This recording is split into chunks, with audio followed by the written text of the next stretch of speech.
Hello and welcome to Denver Startup Week. I am Dax Craig, co-founder and president of Pi Insurance. I am so excited to be here at Denver Startup Week with all of you. I started Pi to serve great entrepreneurs like you, great entrepreneurs in this great city, state, and country. At Pi, we've made it our mission to empower small businesses like yourselves to thrive by making commercial insurance affordable and easy as pie. Hence our name. Denver has seen so many businesses thrive over the years, starting out with nothing but a dream. Like many of the pioneers who came west to found Denver, the people in our city don't settle for the status quo. They know that they can do it better. But we're often overlooked as part of flyover country. But entrepreneurs like you and me, we know the Mile High City is special. And that something special became even more apparent in the last year as businesses in Denver and throughout the country were forced to adapt to the COVID-19 pandemic. Despite everything working against them, these small business owners and employees embraced their entrepreneurial spirit and they simply figured it out, doing whatever it took to keep their doors open. And we applaud you. We applaud your efforts and everything that you've done. And we see this toughness in action daily at Pi. We leverage technology to transform how small businesses buy and experience commercial insurance. Specializing in work comp insurance gives our team a chance to connect with the small businesses like yours and those you work with every day, your barbers, your shop owners, your plumbers, your contractors, coffee stores. At Pi, it's been a humbling experience to partner with tens of thousands of small businesses and hear their stories of resilience every day. Where traditional insurance companies make it hard and expensive for small businesses to get coverage, we knew we could do better on behalf of small business owners and frankly have enough to worry about. Pi has built an experience that is simple, it's easy to use, and affordable. And we've been able to save our customers time and up to 30% on their work comp premium. Some of our customers have even been able to keep their doors open because of the money they saved at Pi. In May of 2017, when my co-founder John and I started Pi, we didn't launch in a garage in Silicon Valley or New York. Instead, we built Pi from two separate offices across the country. John, who served on the Esurance executive team for 13 years, lived in DC. And I had spent the previous decade building Valent Analytics from right here in Denver. And we both had a vision to disrupt the insurance industry. Both were excited to build a company from the ground up. And both loved our home cities. I've lived in Colorado for almost 30 years. I love it here. And I think it's the best city in the country to live in and to start a business in. And when starting Pi, it was important to me to create jobs, attract talent, and help grow the local economy. Colorado has so much to offer, from the mountains and outdoor recreation to arts, culture, sports, and dining. It's a growing tech hub with amazing entrepreneurs, and we're excited to be a part of this awesome community of startups. 2 years ago at DSW, I said my vision for Denver startup scene was for this city to become a beacon for entrepreneurship, for us to steal that mantle from the Bay Area. And if this last year has taught us anything, it's that vision is possible. Businesses don't have to be located in areas like Silicon Valley to create amazing companies or to get the best talent, because the best talent can work from anywhere, and they're choosing to live right here in Denver. Now, I know that because in just 4 short years, Pi has grown to more than 300 team members, who we call pioneers. Half we hired during the pandemic. We've raised over $300 million in funding, and we expect to have an increasing footprint in Denver for years to come. We're thrilled to be part of Denver Startup Week again and look forward to meeting some of you in person this year. Denver Startup Week is an incredible opportunity to learn new things, share lessons, and hear from local companies who are creating change in their industries. So whether you're a part of a brand new startup or a company that's been around for a while, I hope you learned something new this week. And as we've seen from our small business customers this past year, we hope you find a way to show resilience and overcome any obstacles that you might encounter, because you have to be flexible and open to change in order to grow. Thank you, everyone. Have a wonderful week.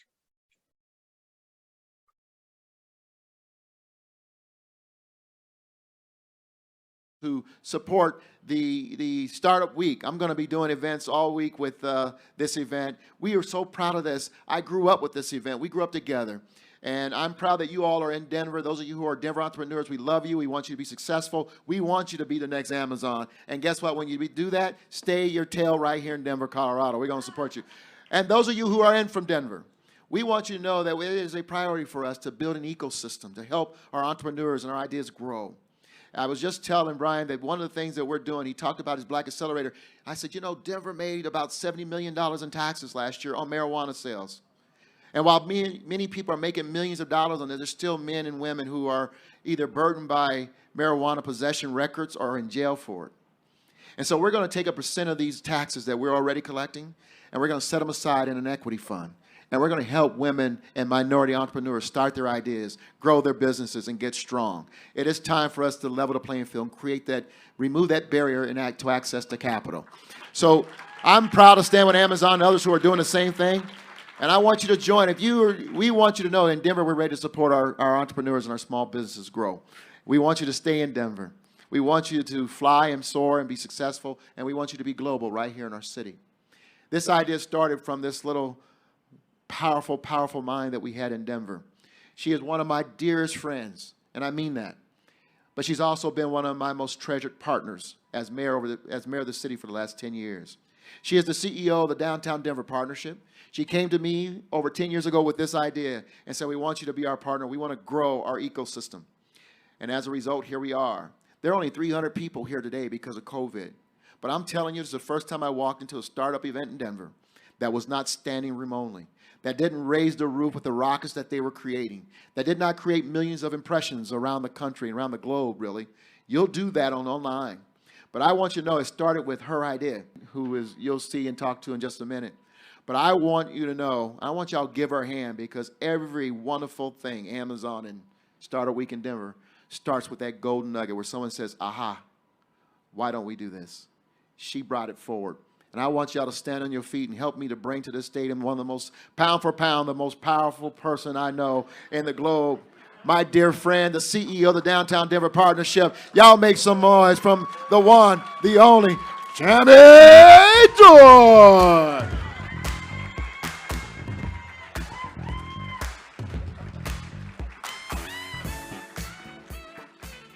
Hey everybody, it is so exciting, 10 years.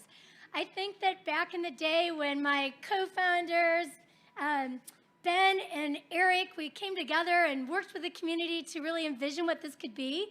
We knew that it was going to be something big because the community really cared about it. But I gotta tell you, still to be standing here 10 years later and know that there are all of these incredible stories and life-changing milestones and access to capital and relationships that have been built, it's overwhelming. We'll never be able to track all of the impact that has happened, but you all are part of it. So what you do this week is going to set the stage for the next 10 years. The connections you make, the people you work with, and those that you help as they start off on their entrepreneurial journey. So thank you. We started out 10 years ago with barely 1,000 attendees, and we put it together really quickly with all of our partners in the community. And now it's the world's largest free entrepreneurial event. And you guys, that is a really big deal. We knew at the time that we needed to tell the stories of what was happening in the startup community. We needed to unite the individuals in the startup community here.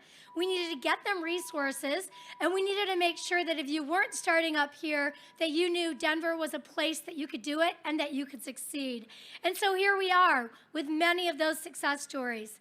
Since launching Denver Startup Week, the growth in our entrepreneurial ecosystem has been absolutely remarkable. Over 1,000 companies have started up, including unicorns like Ibotta, Guild Education, and Twilio SendGrid. So, I mean, kudos to them. They helped really tell our story as well. You know, you're going to hear from some great leaders today, including Dan Caruso, who have really set the stage for what it means to plan a big vision, grow a big company, and then give back. So we're excited to share more of those stories with you. Denver Startup Week has attracted $2.1 billion, or startups have attracted $2.1 billion in funding in the past year alone. You know, guys, 10 years ago, we were barely making lists for top places to start up, referencing our ecosystem, or attracting capital. We each year issue a startup report, so I want to share some of the key facts and figures from this year's report. We've added 7,000 jobs to our center city in the past 10 years, further establishing Denver as a place for opportunity and a place for growing companies. Denver ranks in the top 5 in the nation as best metros for women entrepreneurs. And you may know we've been really driving a vision of the importance of building a city for women as an economic imperative. We are the fastest growing U.S. labor market, fastest growing tech hub. We're proud of where we've come as a city, and make no mistake, we're just getting started on this. So speaking of getting started, I suppose it's time to get started on the program. Today, you're going to hear from a dozen entrepreneurs who have not just created great companies, but they all in their own right have given back, and they were handpicked because they are true leaders in our community and in our startup ecosystem. They have started up, they have scaled their companies, and they've created products, services, and beyond that have changed our community and the world. So let's start by bringing up my good friend, Eric Matizik, one of our co-founders, one of the co-chairs, along with Vendetta. Look at that. That is year one of Denver Startup Week. It was Eric's idea to do that fishing thing, and I'm not entirely sure still. I really don't know why we're doing that. I was, however, the one that said when we all got our pictures taken that first year that we needed to dress alike, like family photo, much to Eric and Ben's chagrin. Anyway, with that said, please let me introduce to you Eric Matizik, fellow co-founder and fellow co-chair of Denver Startup Week. Tammy doesn't get to leave that easy, and I always still get to raise the mic. I think everybody's probably followed the amazing news that after 17 years of leading the Down Denver Partnership and the last 10 years of leading Denver Startup Week, this event would not exist without Tammy Dorr. Get in here. Ben. When Ben and I think about the leadership in the city, building all the infrastructure for the event, supporting it, taking the risk, always finding money, and leading the team inside the Down Denver Partnership, there's not any other person that could have made this event as big, as awesome, as loud around the world than Tammy Dorr. We wish you much success, and she will forever be part of this, so just know this face isn't going anywhere. Thank you. Thank you. Thanks, guys. Also going to say some thank yous. Wherever Kate Barton is, I think we can see you in there. And a huge, huge thank you to Kate Barton, who leads this event, and Chantel Albee, who just is the wind behind all the wings of Denver Startup Week. The entire Downtown Denver Partnership staff is just so legendary, and we thank you so much for all your heart and leadership. We miss you, Kate. Woo! When we think about 10 years ago, it's really incredible to be sitting here in the midst of construction, thinking about the first Downtown Denver Startup Week meeting in the only co-working space in town. At that time, we referenced the only notable public offering in our city, which was J.D. Edwards, which happened in the late 90s. And today you're going to hear not but from one, but from two incredible entrepreneurs that have built their companies right here in Colorado, gone to the public markets, and built an incredible footing right here in our city. Gary Vaynerchuk was our very first speaker, and in 2012, he said, watch out. Look out 10 years and see this event that's going to be 4,000 times bigger. I'm not sure we're quite there yet, but it's an incredible move to watch the city grow around us. We had always talked about being the tech hub between the coasts, and I would just submit to you, Denver, welcome, we have arrived.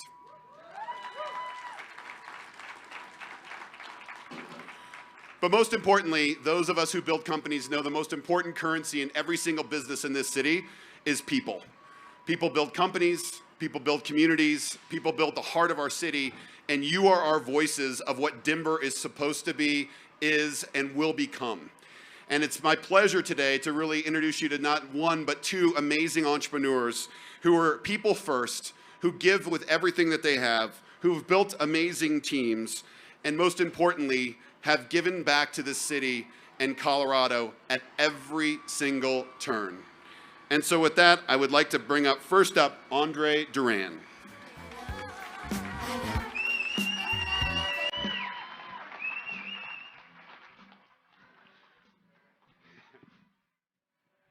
Those of you who don't know Duran, Andre's not founded but one company, but two companies in Denver, just blocks from here over 20 years ago. These construction sounds, all of this area was non-existent to the city. And in the midst of that, he founded Ping Identity, the company, in 2002, which is now a publicly traded business with over 1,200 employees and is trusted to protect over 2.5 billion accounts and 62 of the Fortune 100. Andre's also proud to serve the identity security in Denver community and is focused on the intersection of culture, performance, and innovation in a world that's increasingly impacted by cybercrime, ransomware, and invasions of privacy. Andre, it's so awesome to have you here, and thank you for everything you've done. You've been part of this event since year one. Eric, and thank you, and Tammy and Ben. I had the pleasure of being here the first year, and what a job you guys have done. Denver has a reputation as not just being a great startup community, but I will say I've experienced this twice now, a community where everyone cares about your success. So thank you for that. Well, Andre, all accolades to you. And it's so fun to watch the company you've built, the public markets, the energy you've brought to the community and the economy. But most importantly, tell us about you, your personal story and the company. How did it get started and how's it going? All right, I'm going to try to speak over the construction going on here.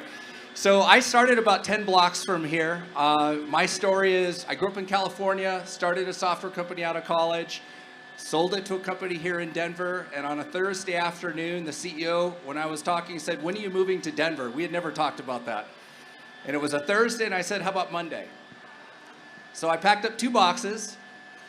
I was 30 years old with 2 boxes and a bike, and moved to Denver, and I was at Wynkoop, literally 18th and Wynkoop, right downtown, right across from the Chop House.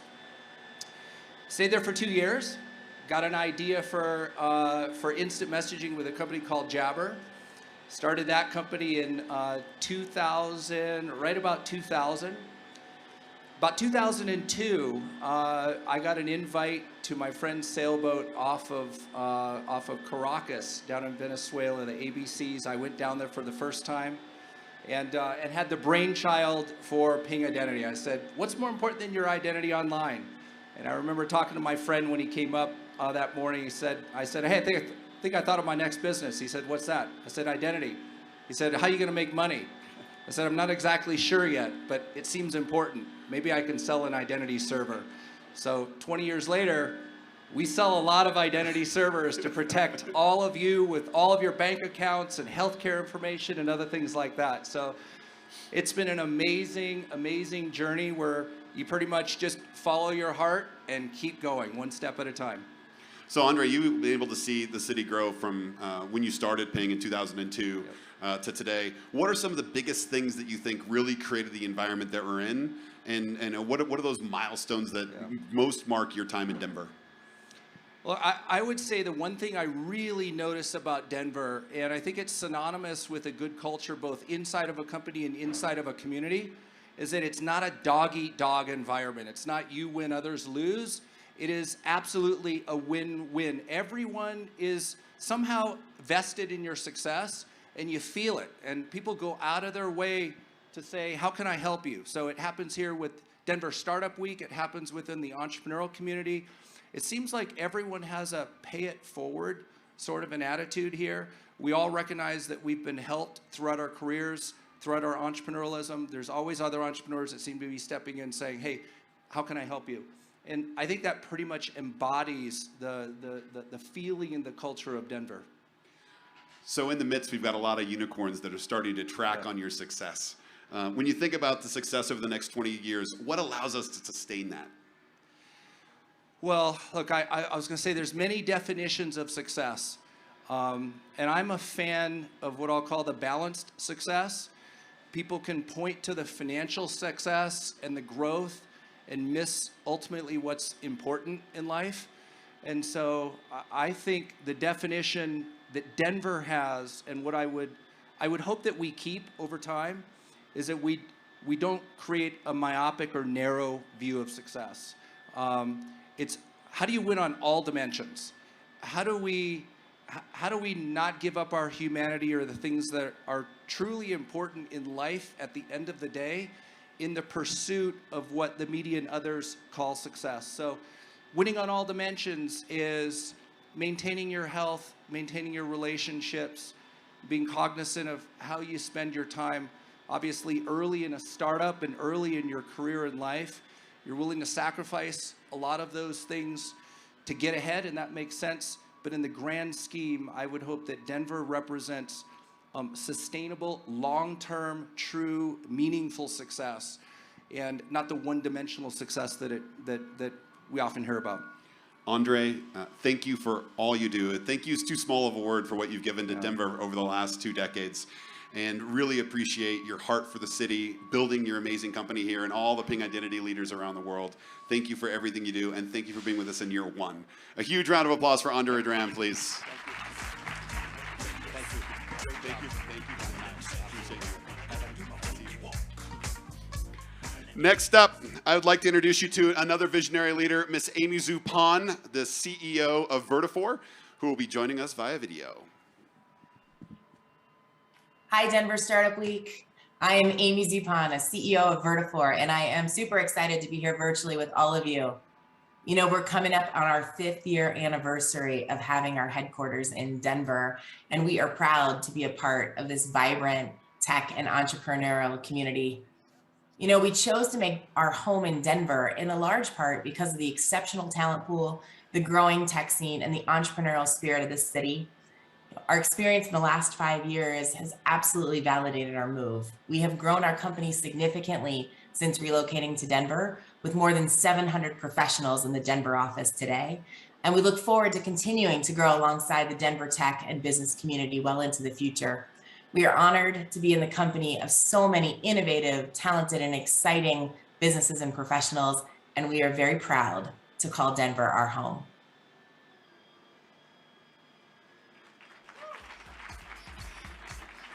Thank you, Amy Zupan, wherever in the world you may be. We can't even start to think about prequel in the Denver startup community without talking about our next speaker. I would love to invite up to the stage Dan Caruso, the founder of Caruso Ventures. And those of you who do not know him by name, Dan has been called the godfather of connectivity, the godfather of broadband. He's the founder and former founder and CEO of Zayo Group. But most importantly, we've got to know Dan through Startup Week. He's a huge philanthropist and giver to all things startup and entrepreneurship in our community. He supports the University of Denver. He supports CU through all their programs. And I think every single time he and Brad Phil get together, they come up with something else they can do to make sure that CU students have an opportunity around entrepreneurship. And he's also one of the original leaders who brought together the Blackstone Entrepreneurship Network here in Colorado. But most of all, Dan's a philanthropist. And he has a heart for this city. And with Caruso Ventures, we couldn't be more excited to see what he does next philanthropically, but most importantly, putting money to work to build other great companies like you have here with Zayo. So Dan, thank you for joining us. Well, thanks, Eric. And as Eric said, we met probably about 10 years ago when Denver Startup Week was starting. And to see what they've done, Tammy, Eric, and others, in taking Denver, which had somewhat of an entrepreneurial vibe back then, but see how far it's come. I don't think we would have made half that journey without what you guys have done. So thank you so much. Well, building great companies, hiring employees, and sending waves through the community, no pun intended, has been incredible. When you think about your personal story and coming to Colorado and choosing to have Zayo here, what was really the impetus for that, and how did it get started, and how are things going? Yeah, so Zayo is actually one of 3 companies I've been part of that were startups that went public and exited for more than $10 billion. The first one was in Chicago, and it was also in fiber optics, originally named Chicago Fiber Optics. We sold that company, but some of us were in Chicago and some were in Omaha, and we wanted to find somewhere to do our next thing. And we looked all around the nation, and for the same reasons that apply today, we picked Denver, and we started Level 3 Communications. So Level 3 brought us to Denver. We started out here in between the corridor of Denver and Boulder. As you guys know, that's now branded as Lumen, but the roots of Level 3 are really what runs Lumen today. A group of us then got back together and we formed Zayo Group. Once we were here in the Denver community, we weren't going to leave. It's such a great market for scaling up tech businesses. Well, Dan, I know one of the things that was always special to us around All Things Startup Week is that when we think about the like telecommunications fiber hub that you helped build here in Denver, that wasn't really known until Zayo was on the scene. When we think about Quest and Level 3 and some of the other partners that were here, you were really active with your team to be in the community, to give back. So when you think about that, what are some of the biggest things that's happened in the last decade, and what was your real catalyst for being so generous in our community? Yeah, I think the catalyst was having gone through the journey myself. At times it's a difficult journey, and it could be a lonely journey. And it could be one where you could benefit by having others around you who have been through that journey itself. So as I started to be on the other side of the equation, for whatever reason, it felt natural for me to want to lean in and give back and support others. And that's really a lot of what the rest of my journey will be about, with a big focus here in Colorado. From a fiber and telecom and data center standpoint, it's still underappreciated how big of a hub Colorado is. It's probably the most important hub outside of maybe where Comcast, AT&T, or Verizon is headquartered anywhere in the nation. We have so many data center and fiber companies that we've spawned off around here because of the outgrowth of Level 3 and then Zayo. When you think about, I remember you started some of your offices in Boulder. You built a Denver footprint when Denver really started to rise, and you were deeply involved in helping build some of the downtown work. When you think about how we sustain our success for the next 20 years and we look out, what are some of the things you hope this city becomes? Yeah, so one of the biggest advantages we have for ourselves here in Colorado is we can scale up businesses. People want to live here. They want to stay here. It's a culture where people want to look out for one another. Most geographies don't have all those attributes. They might have one or two of them, but they don't have all of them. So I think we can become not just a great and growing startup community, but we could become a leading scale-up community as well. We already are becoming that. You even see scaling up activity here from companies that originate elsewhere, including from Silicon Valley. This is just a great place to grow your businesses. And a big part of our theme, I launched the Colorado chapter of Endeavor. Endeavor Global is all about supporting scale-up companies, the entrepreneurial leaders behind them, and the companies themselves, picking those companies that are the big success stories in a given geography and doing whatever we can to support them, to help them get to the promised land, because we believe that scale-up tech companies led by the right leaders are what make a huge difference in the community. So a big part of it is how do we keep supporting one another?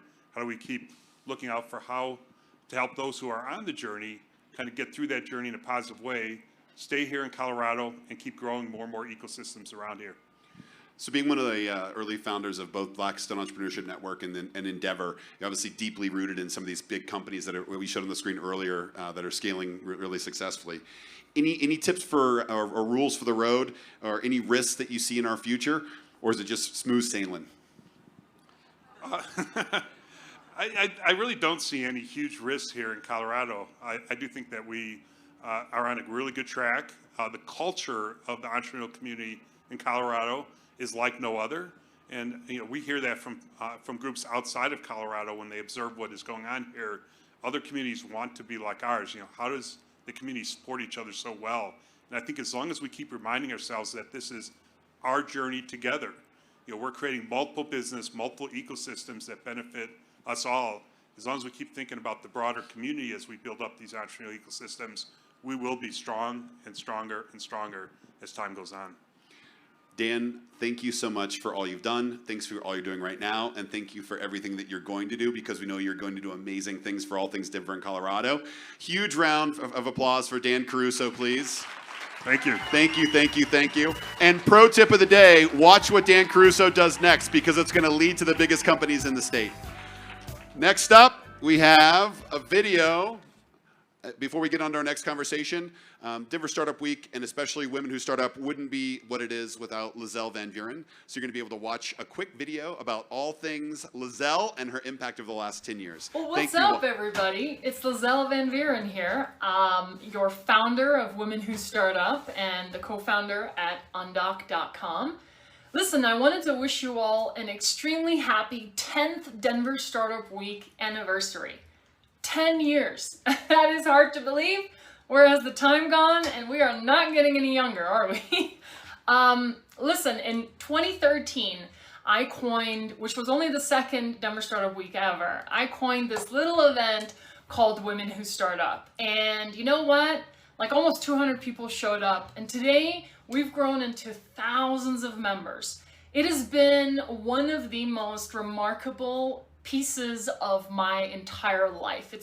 It's one of the most favorable chapters of my career and my life. I kid you not. And I hope that if you are just starting out when it comes to Denver Startup Week, that you find yourself in a position where you're also meeting amazing people, networking with wonderful entrepreneurs. I'm so grateful for everyone that's been involved in Denver Startup Week and with Women Who Start Up. Seriously, technology, innovation, Denver, the startup ecosystem is for everyone. It has been a wonderful opportunity to watch and see how many more wonderful people become a part of this incredible movement of entrepreneurship, celebrating all things entrepreneurship between the coasts, as Eric Matisek likes to say all the time, and we all concur. Listen, I've met some of the most wonderful people in my life at Denver Startup Week that are dear friends for life, and I hope you have the same experience. I want all of you to enrich Denver and the startup ecosystem. Please partake in this every year. Let's have a wonderful Denver Startup Week this year in 2021. I hope that you are healthy. I hope that you are safe. Please take care of yourself and each other, and as always, keep climbing.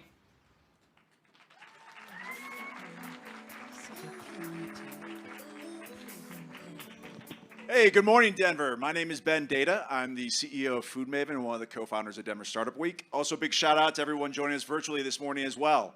10 years ago, there's a group of us just got together over beers and trying to talk about how can we put more of a spotlight on the awesome things that are happening in Denver and start to bring the community together around that so that we can all help support each other in our growth. And what we had this idea of is this thesis that, if we just put this box out there, this community cares enough, has enough incredible people as part of it, that they're going to fill it up with awesome stuff.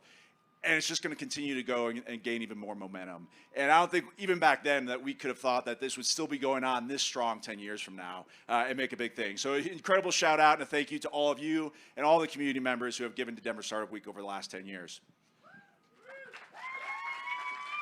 So another thing that we wouldn't have thought about 10 years ago is that when we'd be sitting here, we'd be talking about homegrown unicorns. I don't even think the term had been coined yet at that point, even nationally, and the thought that Denver itself would have companies that would start and already get to that scale by the time they did. But this morning, we're going to talk to leaders from two of these incredible companies about their stories, how they built their companies, and why their companies have had the success they have today. Another big theme that you're seeing today in the world is the fact that as technology continues to evolve, innovation continues to evolve, the need to continue to upskill and reskill people, that they can take part in this, and we can really make sure that this growth for everyone, is such an important thing. So I'm really excited today to talk and introduce to you to Bijal Shah, Chief Experience Officer and Head of Product at Guild Education, who helps upskill the next generation. Bijal?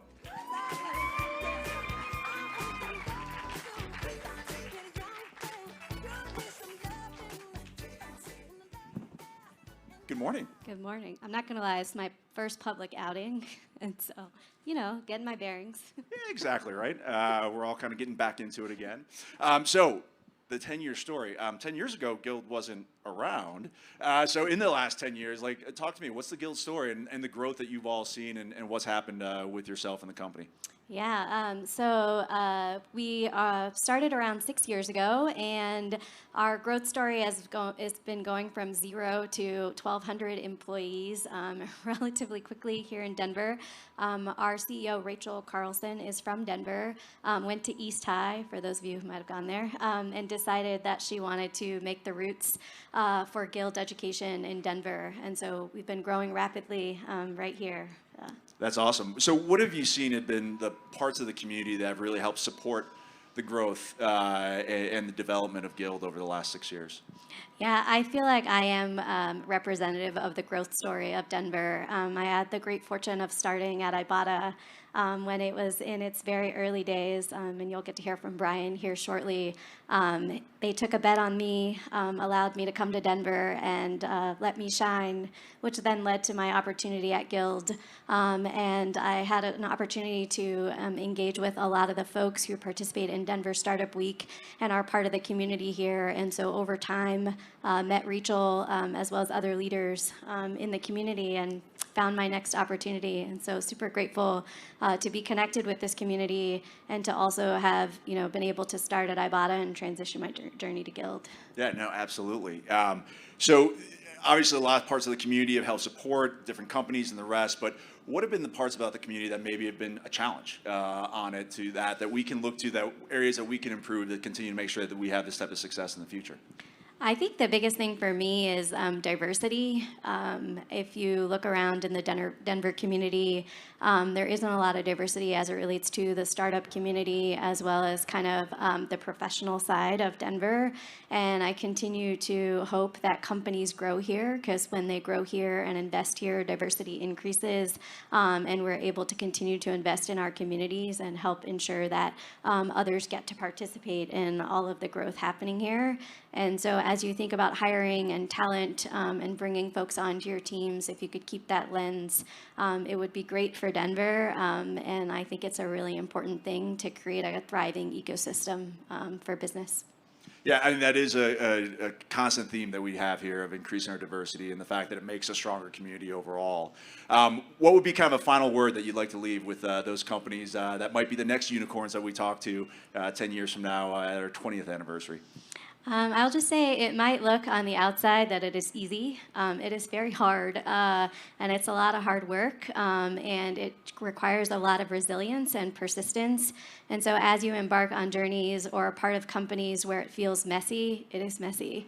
That's why there's a book called The Messy Middle, and that's why a lot of people talk about that. But it can be a really rewarding and extremely gratifying experience to build a company, change your community, and depending on the mission, at least with Guild, our mission is to, change the lives of working adults and to create economic opportunity. And every day I go into work with the opportunity to change others' lives. And so it's an extremely gratifying experience.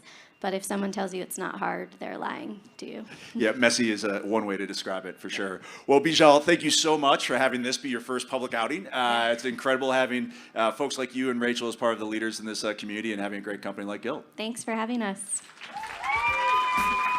And so we're going to throw to a quick video with Ben Wright, the CEO, founder, and chairman of Velocity Global. What's up, everybody? This is Ben Wright. I'm CEO and founder of Velocity Global, Denver-based Velocity Global. 10 years of Denver Startup Week. So cool. I mean, what an incredible thing this whole community has really grown to become. So cool that you took time out of your busy schedules to come be a participant this year, the 10-year anniversary. I remember we're a 7-year-old company. I remember we first started and I thought, I've got to get to Denver Startup Week to learn stuff about how to grow. I mean, I was a first-time entrepreneur. And it's just amazing to think about. I've had the opportunity to speak now at Denver Startup Week, and all the things that that community has taught me over the years have allowed us to really grow. We just crossed $1 billion in revenue as a company. And a lot of that's due to kind of that community and network of startups. So awesome you're taking advantage of it, and don't quit before the miracle happens. 95% of people never take that leap, and 90% of those people quit before the magic happens. So stick with it.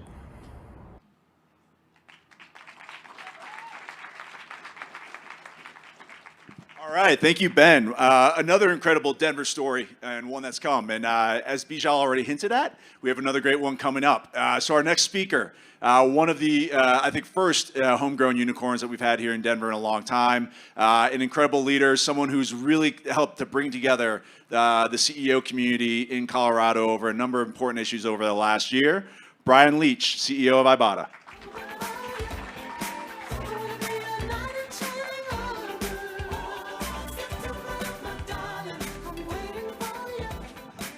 What's up? How's everybody doing?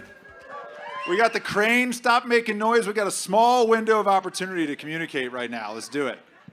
Right, startups, construction, it all goes together with it.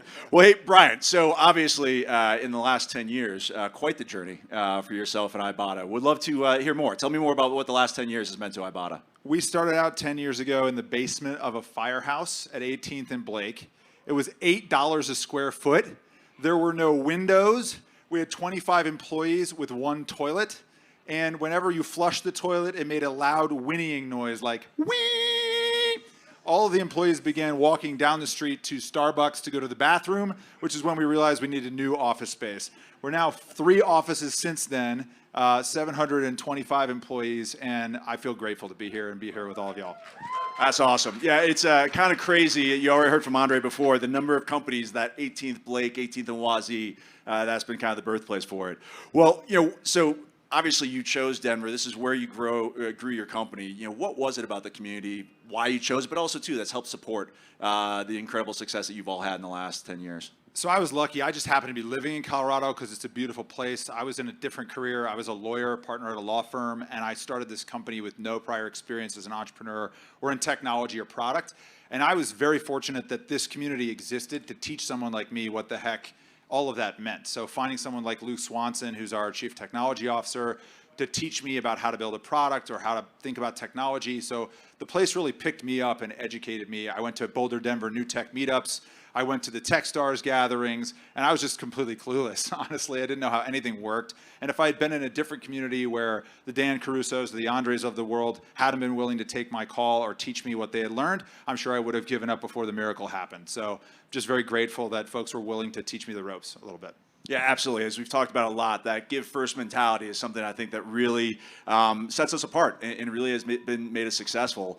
What are the other things that we as a community need to do to ensure the continued success, that there are more Ibottas, more Guild Educations out there in the next 10 years? I think we're doing a lot of things really well. I think this gathering is special. It's actually created these connections and put us on the map so that we can attract talent all around the world now, more diverse talent, as Bijal was saying. I think it's something, though, that wasn't always this way. When we started out, I was at the very first one of these. Connor and others organized it. There were like 0 people at the beer bar crawl, at the startup crawl. It was hammering down snow. I think we had like 3 people come and drink our beer at our office that year. And now we have, almost 300 events, and it's one of the largest of its kind. I think the community can continue to tell its story. Tell the story of the companies that are from here. So a lot of people don't realize that Guild Education or these other companies are actually built homegrown here, and there's no reason why you can't live here, especially in the pandemic where you can work anywhere. The most beautiful parts of the world are where people want to work. And so you're going to be seeing more and more startups coming out of here, and it's just a matter of inspiring them, making sure they get connected with the capital. You've got groups like Range and others doing a better job of providing venture capital than ever before, joining in the last few years. So I think it's going to be our finest hour in the next 2 or 3 years. That's awesome on it. So similar type of thing. We've talked about the messy middle. What are your words of advice that you want to leave with those folks out there that right now are trying to build the next Ibotta? Yeah, I guess there's people like to do what my old boss Justice Souter used to call painting the bullseye. That's when you fire the arrow into the air and it hits somewhere in the hay over there, and then under cover of darkness you run up and you paint the bullseye around wherever the arrow landed, and then you pretend that you were aiming there all along. I hate that. That's not how it is when you're an entrepreneur. It's firing a lot of arrows into the air, and most of them land in the field, or maiming somebody you care about in the process. It's hard. It's difficult. It's a lot of sacrifice and trial and error iteration. And I think that is always going to be true. So I think people coming here and supporting each other, telling the authentic story, not just the brochure version of, well, my last round valuation. I hate that as well.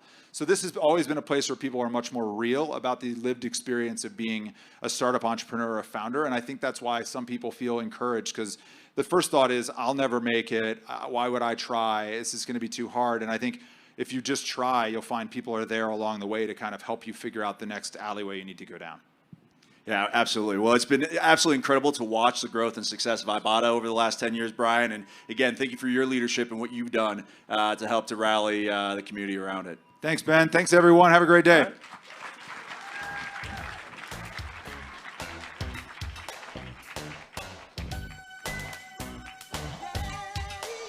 All right. You having fun so far? Yes? Yes? Yes. All right. Remember the hashtag Den Startup Week if you're posting photos. I hope you're starting to get the vibe of what this awesome community is about this week. Well, thank you to Ben and all the speakers you've heard from so far. I love that you got such honest opinions there from Brian. No, I don't like that. That's not what it is, and that's a lot of what you'll hear all week. Just true, raw information and advice from some of the best in the business who have done it. So we're lucky to have companies like this company next, JP Morgan Chase, who, though well established themselves, understand the value of supporting our city's budding businesses. All of us at Denver Startup Week are grateful for the support of JP Morgan Chase. So please give a loud Startup Week welcome to Monica Scott of JP Morgan Chase.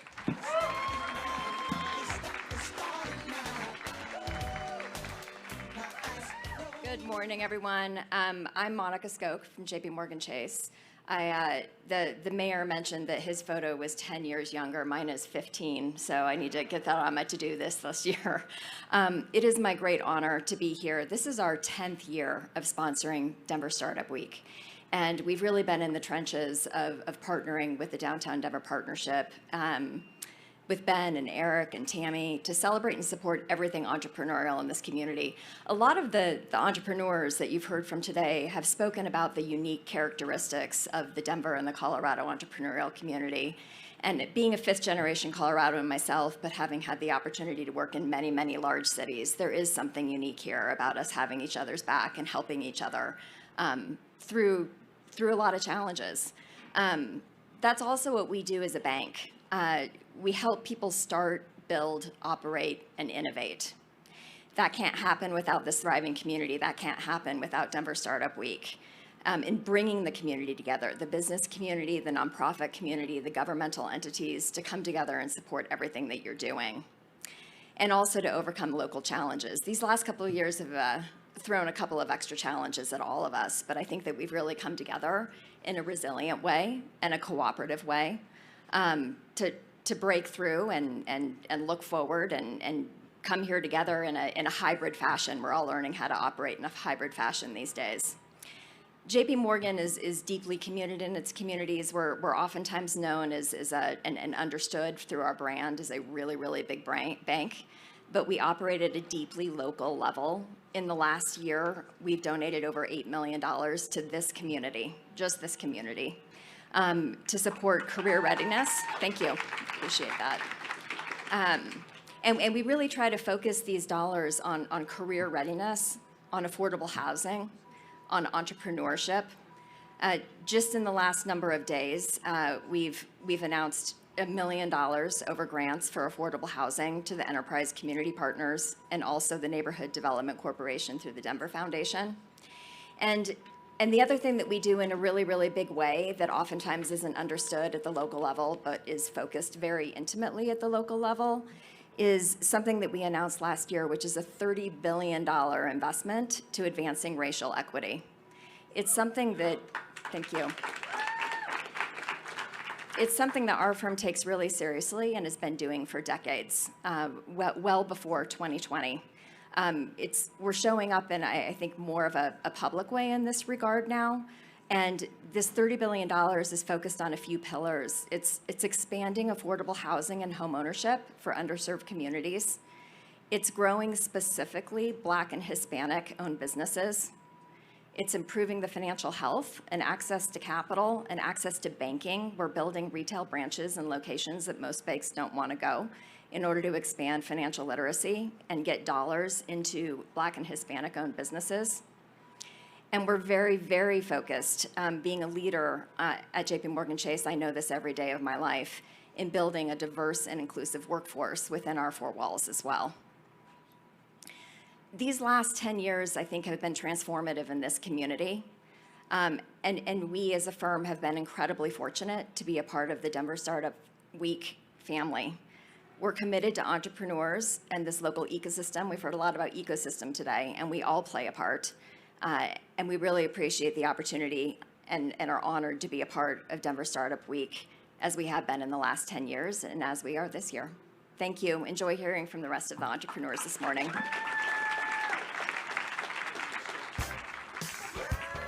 Monica Skoke, everybody. Round of applause again for Monica Skoke.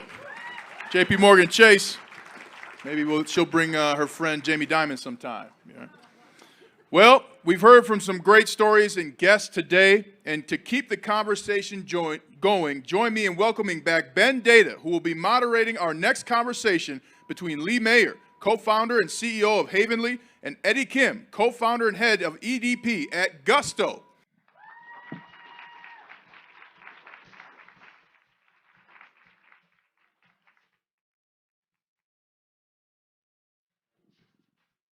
All right.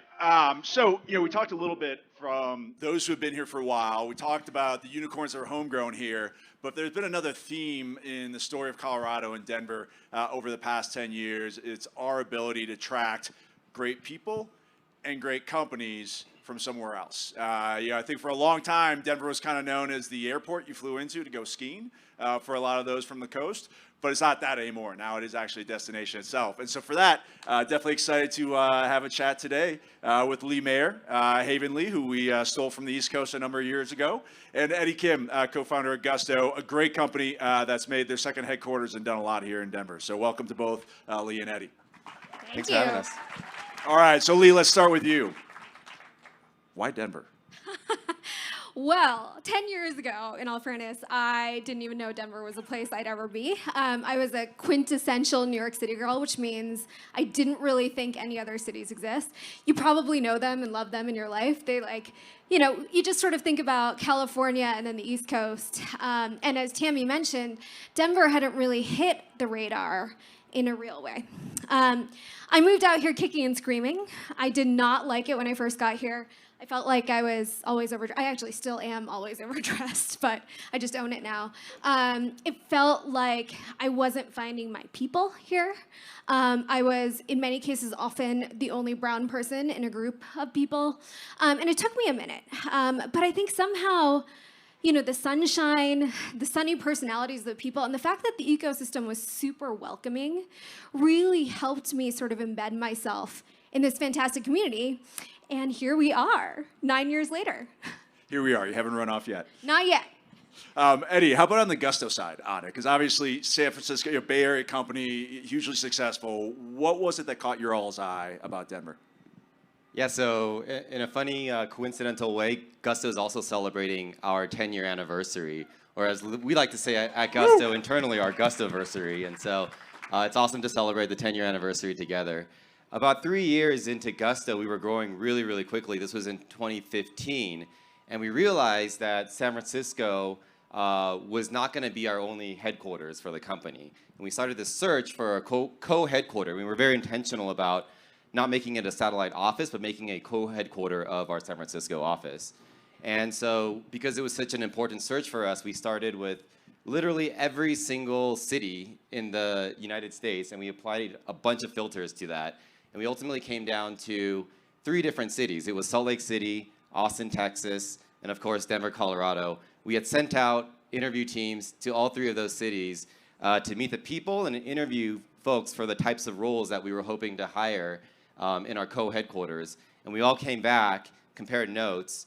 It was really, really obvious to everybody that it was going to be Denver, Colorado. The people here just blew us away. And we knew that they had very, very aligned values to Gusto, and this was going to be the way that we're going to scale to where we're at. And that was about 6-7 years ago, and here we are, 2021, I don't even know what year it is these days, but we have over 100,000 square feet of office space. We're going to be expanding that 40-50% in the next few months. We have about 900 employees here in Denver. It's actually more than, we have more employees here in Denver than all of our other cities combined, which includes San Francisco, New York, LA, now Scottsdale, Arizona, and Canada as well. Wow, that's incredible. Yeah, big applause for that. So, Eddie talked a bit about the people. Lee, what have you found? I mean, obviously, you created your business once you got here, but you didn't have to keep it here on it. There's other things potentially, but, you did. What was it about Denver and Colorado that made it a great place to build a company like Havenly? I think other people have spoken about this already, but I just want to sort of underline the point. The ecosystem here is tremendous. I think this was, when we first started Havenly, companies, CEOs of companies that were far larger were proactively reaching out to me to be helpful. Whenever I went to another person in the community to get an introduction or to get help, they answered my phone call. It was astounding. New York City is a wonderful place, but I think in many ways, in other cities, you can find a little bit of a zero-sum game mentality. Here, we found a community that was really, I think, not just helpful, but I think in many ways was pivotal to making us who we are today. I think a lot of other things helped. I think the people here, as Eddie mentioned, are phenomenal. Everyone's really nice, unironically nice. It's really kind of amazing. And I think combine that with a really talented and well-educated talent base, and you've got sort of the recipe for success of any company. And I think for us, it's really been a wonderful adventure to be a part of this community. No, for sure. Eddie, outside of the people, what other things have you found here in Denver and Colorado that have been, instrumental to the success and growth that you all have had? So obviously the people and the talent are what brought us here, but what we look forward to is something that I call aligned success. And what that is at Gusto, we really try to think about, hey, if we continue to be successful, how are we improving society? How are we giving back to the communities that we operate in? And we feel that the folks at Denver really have that mindset as well. A lot of the companies here, Lee's company, all the other companies that you saw up here today, they prescribe, in my opinion, to this concept of aligned success. So they're not just trying to build successful businesses on its own, but they really care about, hey, if we are successful, how are we improving society? How are we improving the communities around us, right? And this is such a hot topic right now in the news. Just opened up the news today, and there are companies that are having a positive impact, and there are companies that are having a negative impact. And from the companies that we see in Denver, I think what really sets it apart, it's the companies here that really care about having a positive impact, that they want to have aligned success with society and the communities that they operate in. Yeah, I mean, the positive impact piece of it is something I think that everyone here is aligned about and cares about. And continued positive impact is obviously important. So what are the things that our community needs to do better, Lee, to continue to make sure that we attract great talent, that we attract great companies in the future as it becomes even more competitive and more cities want to try to bring that talent and those companies there? Well, a lot of the people here have heard me rant a little bit about the things that we're not doing. I'm always happy to criticize. I think that's a part of love. I'm Indian by heritage, and if you know Indian mothers, they'll tell you criticism is a part of showing love. And I think for me, historically, I've always had a bullet-pointed list of things that Denver should be doing. I'm actually happy to say now, though, we've made a lot of progress. And I think so, Bijal, for example, brought up diversity. I think diversity has historically been something that Denver has lacked, in particular amongst the tech ecosystem. You could really count on one hand the number of a number of people of color, for example, that were sort of in senior positions at a lot of companies. You're starting to see that more now. You're certainly starting, even in this audience, I'm seeing a number of people that maybe wouldn't have been here or wouldn't have fit in here 10 years ago or 9 years ago when I first got here. So that was one. Two, I think I would always sort of talk about how, the immensely talented people, the people that were really ambitious and looking to really succeed and build and grow companies, kind of stuck to the East and West Coast. There was this belief that you couldn't get a career that was quite as good if you moved outside of New York City or San Francisco. I think COVID was an accelerant to this, but I think it was maybe happening before then too. You're starting to see a lot of people move here because it's just, in some ways, a better place to live. And these are talented people. These are people that are looking to build careers. They're not just looking to go skiing and take Fridays off on a powder day.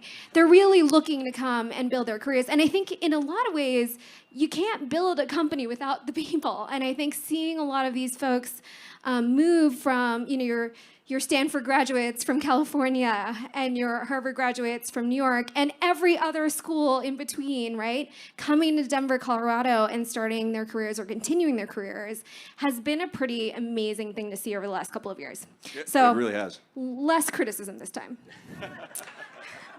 No, it has been. I mean, the number of people that I've met who have moved here from all over the world, sometimes even without a job, just knowing that they want to be here has been incredible over the last couple of years. Eddie, when you and with continued growth with Gusto, what are some of the things that you're looking for that you really need to see out of the community in the future to help to support what you all are trying to do? Yeah, I think there's a lot of good going on right now, and I would definitely say just lean into that a little bit more. What I was talking about with aligned success, I think really just sometimes it's just a matter of talking about it more publicly, and I think people here in Denver know that really well, that concept. But when you go outside of Denver, I think an important thing for Denver to do to get to the next level, in my opinion, is to just talk about that a lot more, right? I think Denver now sits with all the other major tech hubs like San Francisco, New York, Austin, Texas, and Seattle. And if you look at all of those cities, they all have something that really differentiates them from the other city, right? Seattle's like a great place for if you're trying to build a company that's trying to build enterprise software, because they have a lot of people there that have a lot of experience in that. New York has been known for mobile and fintech type talents, right? What is it that's going to be Denver, right? And I think it's going to be this concept of aligned success. So it's just as much not just talking about it, or not just being it, but talking about it as well. And so that would be my advice for Denver going forward. Yeah, no, absolutely on that piece. And one thing I do want to shout out a bit on it is, as Lee had mentioned, we have done better on what we're doing in inclusion and diversity here in Denver, Colorado. I'll just speak personally for Denver Startup Week. That happened intentionally because of some very important people on the team who just said, you know what, we're not doing a good job. We looked at what our event looked like the first couple of years, as Lee alluded to a bit. And it's like, no, we can do better at this. And that intentionality, and I just challenge everybody out there, is to be intentional about this type of change, of these things that we can do better with it.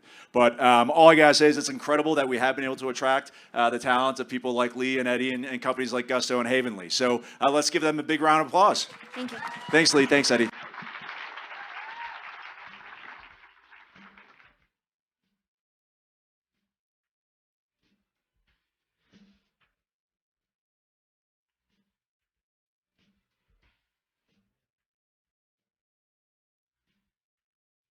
All right, all right. Thanks for the music there, DJ.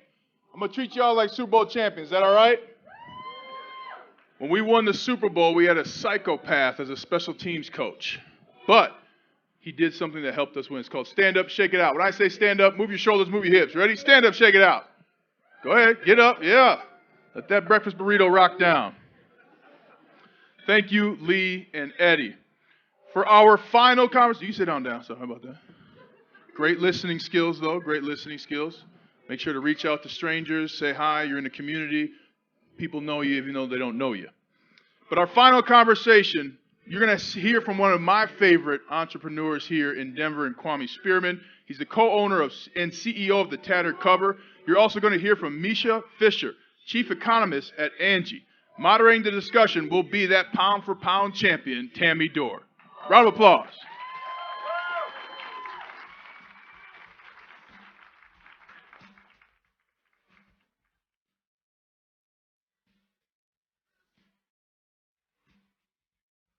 I told Ryan that, do you want me to sit in the middle? All right.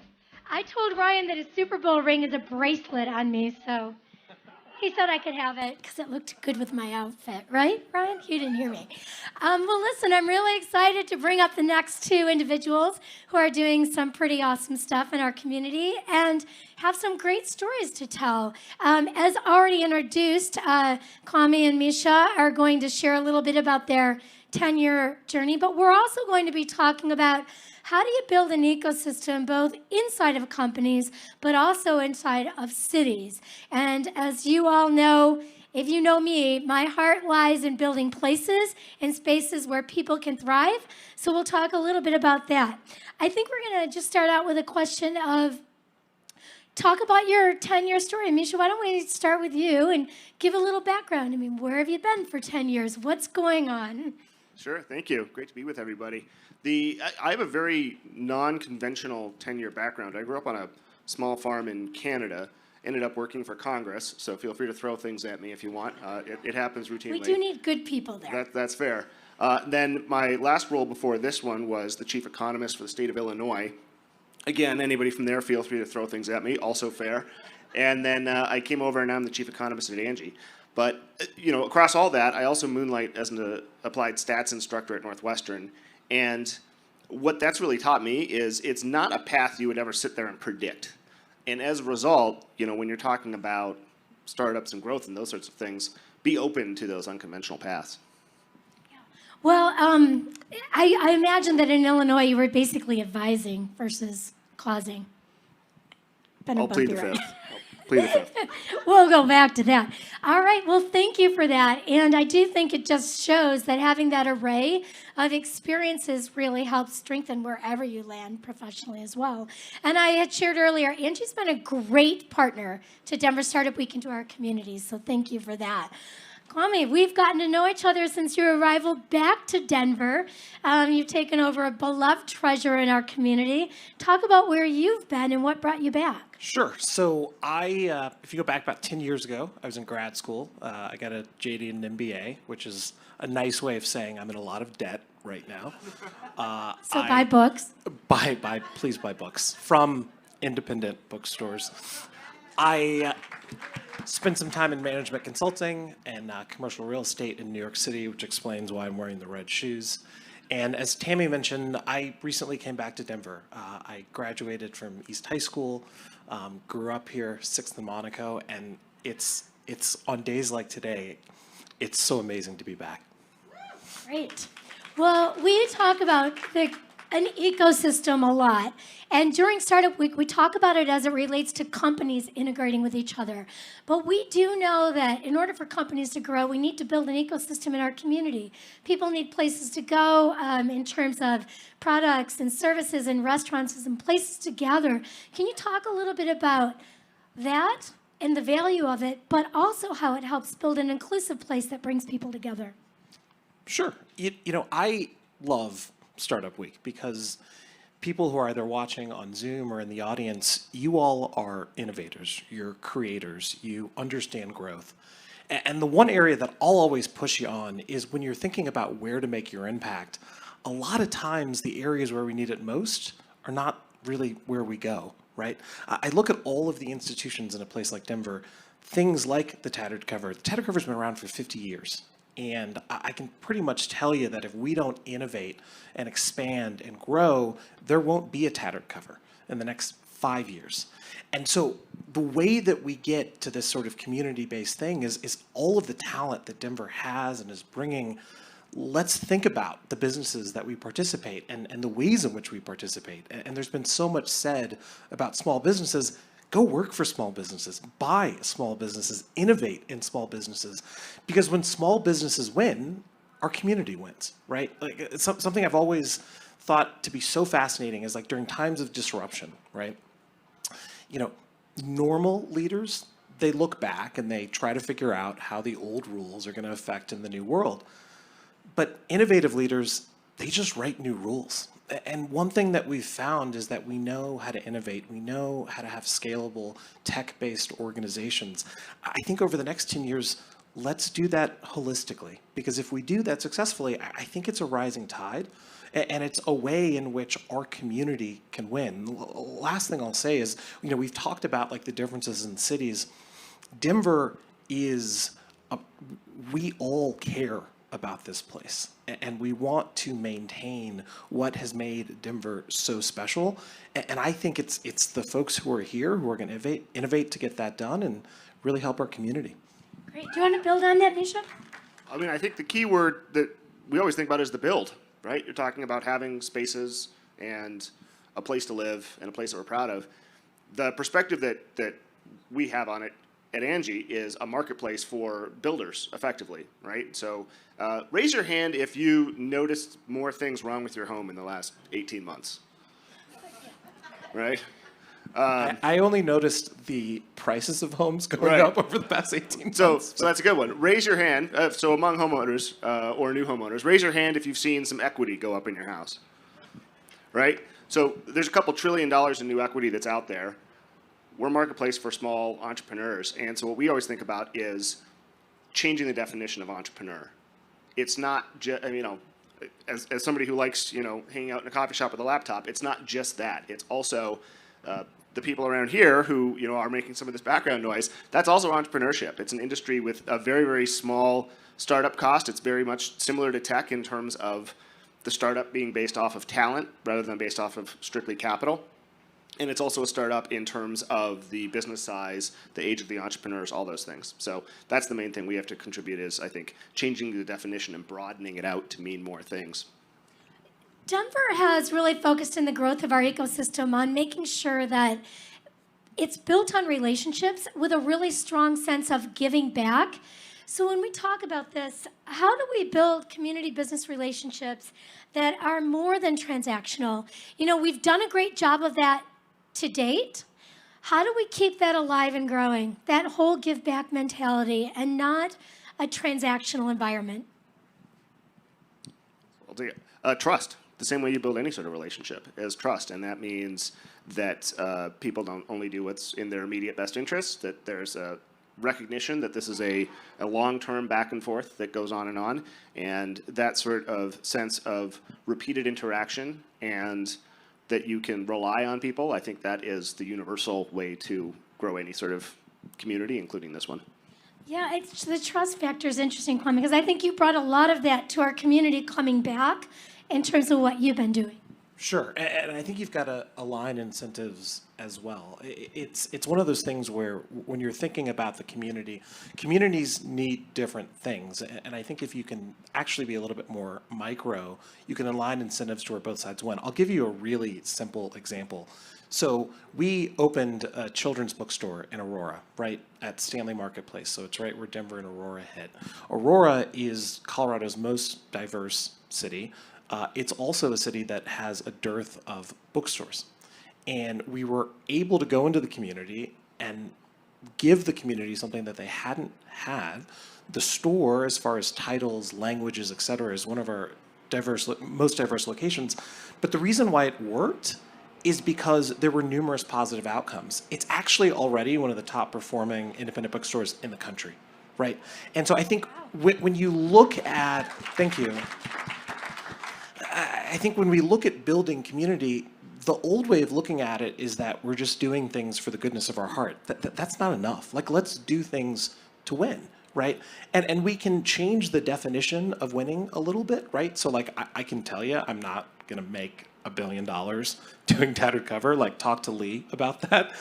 But there are things that we can do, and you don't have to do this forever.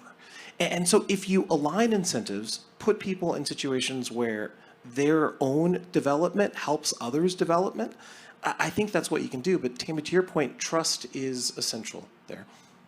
And this whole concept of giving back and building our city together, a lot of people have come before everyone here today that have helped to set that stage. There's a lot of responsibility that comes with that. Any last advice today to our community about building for the future? I think my number one piece of advice is look at skill sets and passion rather than pedigree and background. Have fun, to be honest with you. If the last 19 months have taught us anything, we need to be smiling more. We need to be hugging more if you're vaccinated. And we've got to come together, right? I watched from afar the growth that Denver had over the past 10 years, and it's crazy and amazing. And I think the one thing that in the 2020s this city is going to need to start thinking about is, like, what is our identity? What is our soul? Like, and really, what do we stand for? And so the people who are watching, the people who are here, you're going to impact that. And so my advice is, let's be open in that discussion. Let's be respectful to each other, and let's have a fun time building the next version of Denver. Thank you, gentlemen. We've learned a lot. We'll take it with us. Thank you. All right. Well, I'm going to turn it back to our moderator. Ryan, the stage is yours. All right, one more round of applause, everybody. You got the best of the best of the best. It's like a movie that you've seen many, many a times.